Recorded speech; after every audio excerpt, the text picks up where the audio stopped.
सातबाराच्या बातमीपत्रात आपलं पुन्हा स्वागत। वस्त्रनगरी इचलकरंजीत कर्नाटक बेंद्रानिमित्त गाव भागात 120 वर्षांची परंपरा असलेला मानाचा पारंपरिक कर तोडण्याचा कार्यक्रम झाला। धाकल्या पाटलांच्या बैलानं कर तोडला। आख्यायिकेनुसार पाऊसमान चांगलं होणार असल्याचं बोललं जातंय।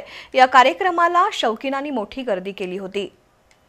इचलकरंजी शहर परिसरात कर्नाटक बेंदूर सण उत्साहात साजरा करण्याची परंपरा आहे। वर्षभर शेतकऱ्यांना कामात मदत करणाऱ्या गाय बैलांना नाहू माखू घालून आकर्षक सजवलं होतं। गोडधोड खाऊ घालून भागाभागात सजवलेल्या बैलांच्या सवाद्य मिरवणूक काढण्यात आल्या।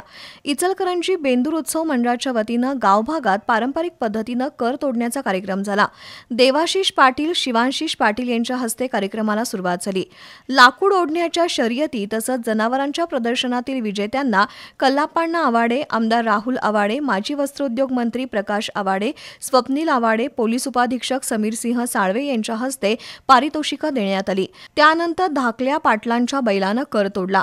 कार्यक्रमानंतर फटाक्यांची आतषबाजी करण्यात आली। कार्यक्रम यशस्वीतेसाठी बेंदूर कमिटीचे अध्यक्ष बाळासाहेब कलागते, उपाध्यक्ष नंदू पाटील, अहमद मुजावर, पापालाल मुजावर, शांताप्पा मगदूम, राहुल घाट, शिवाजी काळे, राजेंद्र बचाटे, डॉक्टर विजय माळी, इरफान अत्तार यांनी परिश्रम घेतले।